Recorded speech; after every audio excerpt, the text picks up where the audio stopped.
Auzubillahiminasyaitonirrajim. Bismillahirrahmanirrahim. Assalamualaikum warahmatullahi wabarakatuh. Alhamdulillazi ja'ala qalama lil kitaba wal kitaba lil qira'a wal qira'a lil ma'rifah wal ma'rifah lil ibadah wa ibadah lillahi ta'ala. Asyhadu an la ilaha illallah wa asyhadu anna Muhammad abduhu wa rasuluh. Amma ba'd. Puji syukur kita atas kehadiran Allah Subhanahu wa taala yang telah memberikan kita nikmat dan kesehatan sehingga kita bisa merasakan indahnya dunia ini. Salawat beserta salam tak pula kita junjungkan kepada Nabi kita Nabi Muhammad Shallallahu Alaihi Wasallam yang telah membawa kita dari zaman kegelapan menuju zaman terang benerang seperti apa yang kita rasakan pada hari ini. Baiklah, izinkanlah saya untuk menyampaikan presentasi kebijakan pendidikan yang berjudul Transformasi Pendidikan di Era Digital, Pembelajaran Jarak Jauh, Peran Teknologi dalam Masa Pandemi. Pengertian pembelajaran jarak jauh. Pendidikan jarak jauh adalah proses belajar mengajar yang dilakukan secara jauh melalui penggunaan berbagai media komunikasi. Pembelajaran jarak jauh (PJJ) adalah suatu metode pembelajaran di mana pengajar dan peserta didik mahasiswa tidak ada di lokasi yang sama. Dengan adanya teknologi digital, pembelajaran jarak jauh sekarang dapat dilakukan secara lebih praktis dan efisien. Pembelajaran jarak jauh merupakan jenis pembelajaran yang menggunakan berbagai media online sebagai alat bantu seperti komputer based learning, online learning, e-learning, and distance learning. Peraturan Undang-Undang Undang-Undang Republik Indonesia Nomor 20 Tahun 2003 tentang Sistem Pendidikan Nasional Pasal 1 Ayat 15. Pendidikan jarak jauh adalah pendidikan peserta didik terpisah dari pendidikan dan pembelajaran menggunakan berbagai sumber belajar, teknologi komunikasi, informasi, dan media lain. Undang-Undang Pendidikan Tinggi 12 2012 tentang pendidikan jarak jauh. Pasal 31 Ayat 1. Pendidikan jarak jauh merupakan proses belajar mengajar yang dilakukan secara jarak jauh melalui pengguna berbagai media komunikasi. Peraturan Menteri Pendidikan dan Kebudayaan Republik Indonesia Nomor 109 Tahun 2013 tentang penyelenggaraan pendidikan jarak jauh pada pendidikan tinggi. Peraturan Menteri Pendidikan dan Kebudayaan Republik Indonesia Nomor 9 Tahun 2023 tentang penyelenggaraan pendidikan jarak jauh pada pendidikan tinggi Pasal 2. Tujuan pembelajaran jarak jauh bertujuan memberikan layanan pendidikan yang tinggi kepada kelompok masyarakat yang tidak dapat mengikuti pendidikan secara tatap muka, memperluas akses serta mempermudah layanan pendidikan tinggi dalam pendidikan pembelajaran.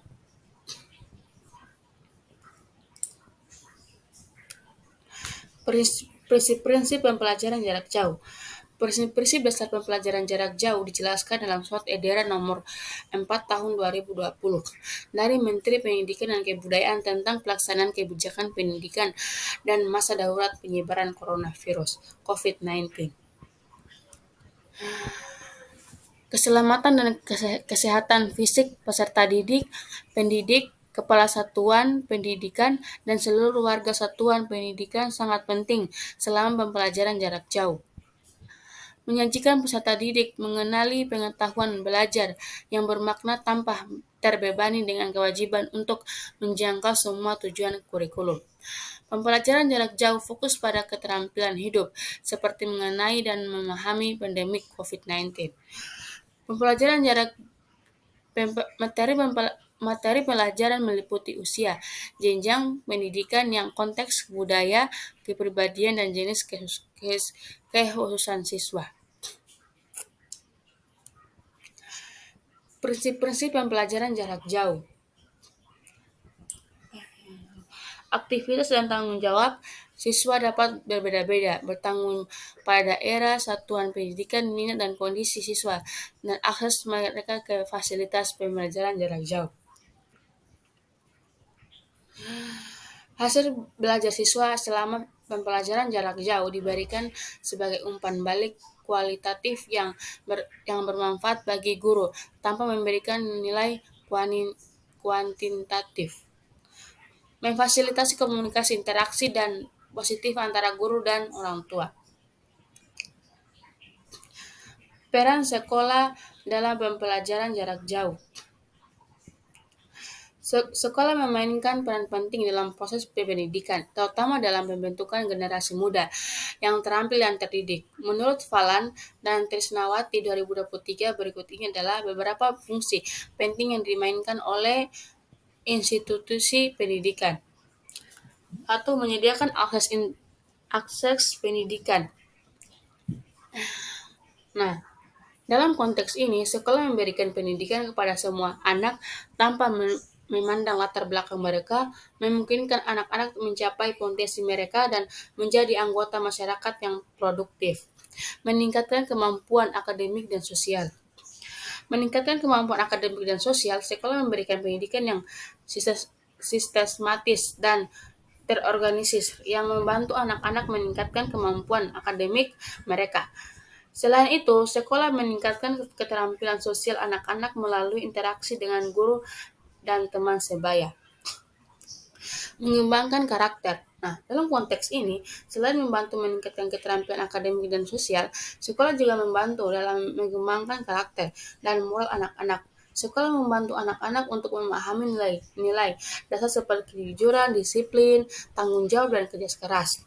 Menyediakan pengalaman praktik. Nah, sekolah juga memberikan pengalaman kepada anak-anak untuk dapat diterapkan dalam kehidupan sehari-hari. Ini membantu mereka memperoleh keterampilan praktik dan memahami bagaimana konsep-konsep yang mereka pelajari dapat diterapkan dalam kehidupan sehari-hari. Tujuan utama tenaga pendidikan dalam pembelajaran jarak jauh apa? Apa materi yang wajib diinstruksikan?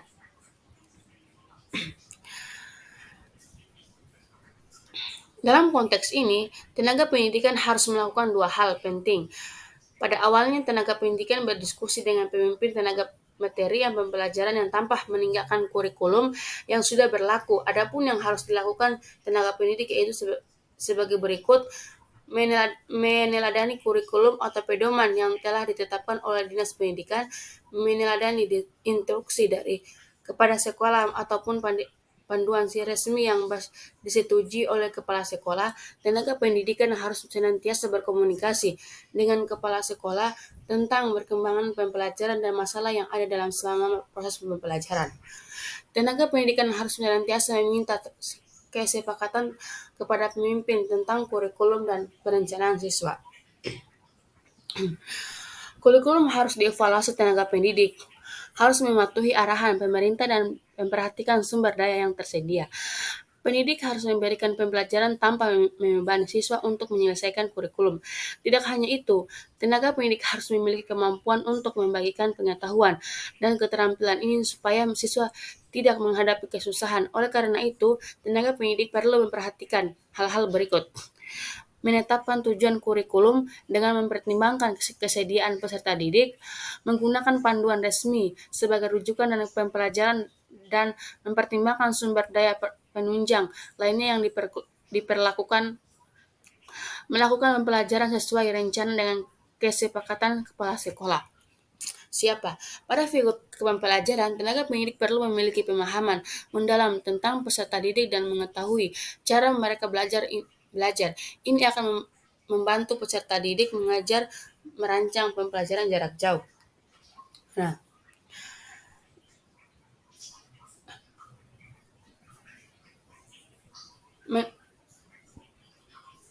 mengerjakan perencanaan pembelajaran jarak jauh yang perlu diperhatikan ialah menggolongkan peserta didik yang lambat, yang mudah menyelesaikan tugas, menentukan metode kegiatan belajar mengajar KBM yang penting cocok untuk peserta didik, yang dihargai atau yang dianggap paling efisien. Mengidentifikasi siswa yang sanggup menyelesaikan tugas secara individu dan siswa yang membutuhkan bantuan selama pembelajaran berlangsung. mengidentifikasi siswa yang memahami dan nyaman menggunakan teknologi, serta siswa mana yang membutuhkan bantuan tambahan. Mengidentifikasi siswa yang memiliki kemampuan untuk membantu siswa lain menggunakan teknologi.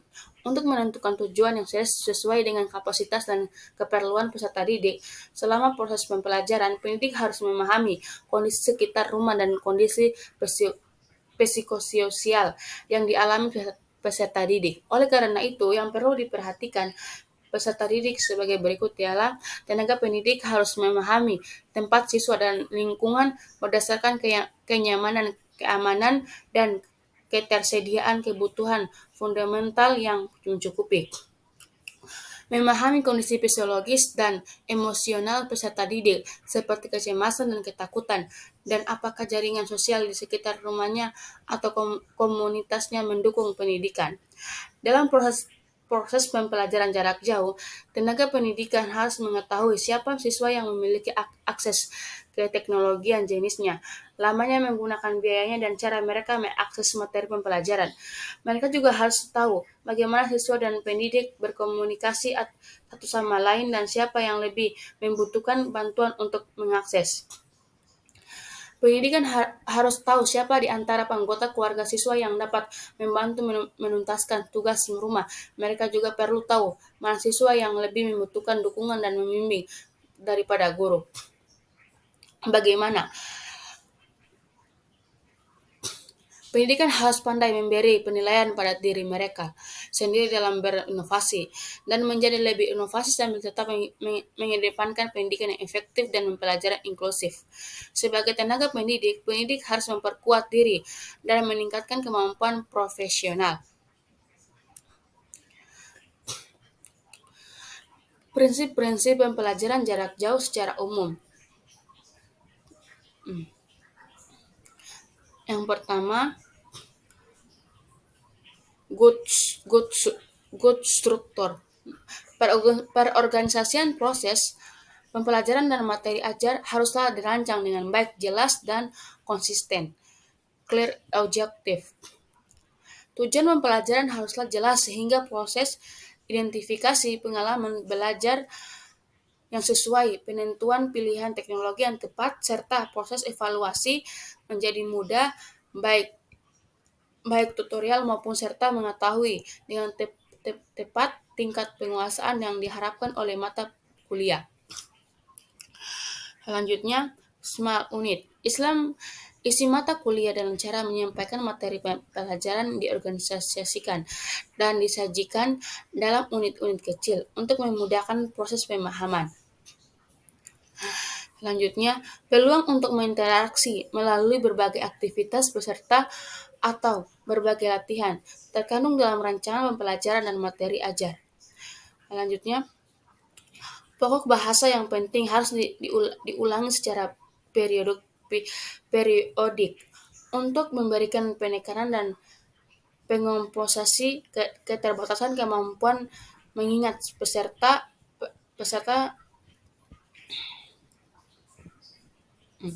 Selanjutnya,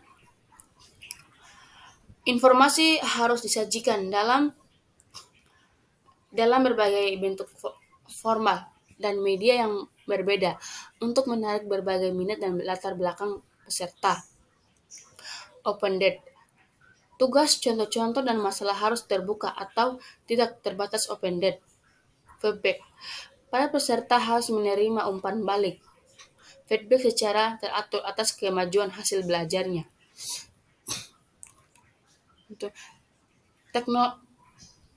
Teknologi komunikasi dan informasi untuk implementasi pembelajaran jarak jauh. Kriteria yang pertama adalah menerapkan teknologi informasi dan komunikasi harus memungkinkan akses mudah ke sumber pembelajaran.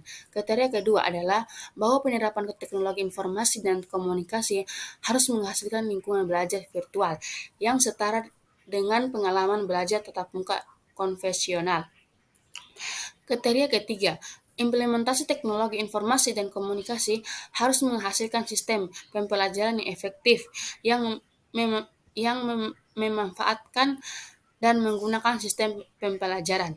Kriteria keempat, menekankan bahwa teknologi informasi dan komunikasi haruslah mudah digunakan oleh semua orang, tanpa memandang seberapa akrab mereka dengan teknologi tersebut. Kriteria kelima, menekankan bahwa teknologi informasi dan komunikasi haruslah mendorong interaksi antara pendidik dan siswa, terutama ketika siswa menghadapi masalah dan ingin bertanya kepada guru mereka. Dampak pembelajaran jarak jauh pada masa pandemi COVID-19. Dampak negatif, pelaksanaan pembelajaran daring terdampak negatif terhadap hasil belajar mahasiswa. Sebagai mahasiswa, menyatakan bahwa selama pembelajaran daring dilaksanakan hasil belajar menurun. Hal ini disebabkan materi yang disampaikan dosen dapat dipahami sangat kurang daripada pembelajaran tanpa tatap muka. Selain itu, minat belajar mahasiswa menjadi berkurang karena berbagai kendala yang dihadapi seperti jaringan internet tidak stabil, serta adanya gangguan-gangguan dari lingkungan sehingga mahasiswa malas belajar karena merasa terganggu. Dampak positif, setelah dilaksanakan pembelajaran daring, proses pembelajaran tetap dapat berjalan meskipun dalam situasi pandemi COVID-19. Walaupun dalam pelaksanaan terdapat banyak kendala, setidaknya mahasiswa masih dapat merasakan yang namanya sekolah. Tantangan transformasi pendidikan di era digital. Ketidaksetaraan akses teknologi pendidikan salah satunya adalah tantangan utama dalam dunia pendidikan di era digital.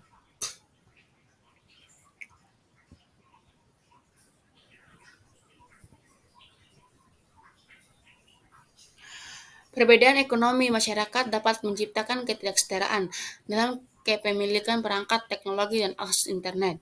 Ketidaksetaraan geografis juga menjadi faktor yang signifikan. Siswa yang tinggi di daerah terpencil atau wilayah dengan konektivitas internet yang terbatas. Solusi untuk mengatasi ketidaksetaraan. Program subsidi dan hibah. Pemerintah dapat memperkenalkan program subsidi atau hibah untuk mendukung siswa dari keluarga yang mendapat rendah dalam memperoleh perangkat teknologi seperti laptop, tablet, atau smartphone. Nah, setiap siswa harus memiliki akses ke perangkatan yang diperlukan yang merupakan tujuan dari langkah ini.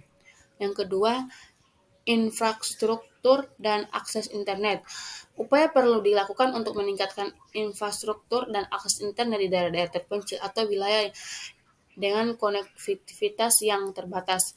Pemerintah dapat bekerja sama dengan penyedia layanan internet dan lembaga swasta untuk memperluas jaringan dan menyediakan akses yang lebih luas bagi masyarakat. Pendidikan dan pelatihan teknologi. Program pelatihan teknologi harus diperluas untuk siswa dan guru. Ini mencukupi pelatih dalam pengguna perangkat keras, perangkat lunak, serta literasi digital. Pendidik ini dapat membantu para pendidik dan pendidikan ini dapat membantu mengurangi kesenjangan kompetensi teknologi di antara siswa dan pendidik. Kesimpulan, pemanfaatan teknologi informasi dan komunikasi (TIK) dalam pembelajaran jarak jauh telah mengubah secara signifikan dunia pendidikan. Perubahan ini tidak hanya mencakupi pengenalan perangkat keras dan lunak yang canggih, tetapi juga mengubah cara pandang dalam proses belajar dan mengajar. TIK telah mengubah akses yang lebih luas terhadap sumber daya pendidikan, mengatasi batasnya geografis, dan memberikan siswa kemampuan untuk belajar secara mandiri. Selain itu, metode pembelajaran baru seperti pengguna simulasi, permainan edukatif, dan pembelajaran berbasis proyek telah meningkatkan interaksi dalam pembelajaran, merangsang minat dan keterlibatan siswa. Walaupun begitu, tantangan seperti ketidaksetaraan akses terhadap teknologi tetapi menjadi masalah yang perlu diselesaikan. Kerja sama antara pemerintah, lembaga pendidik, dan masyarakat diperlukan untuk mengatasi hambatan ini dan memastikan bahwa perubahan semua pihak yang terlibat. Sekian dari saya. Bila ada salah mohon dimaafkan. Terima kasih. Wabillahi taufiq wa hidayah. Wassalamualaikum warahmatullahi wabarakatuh.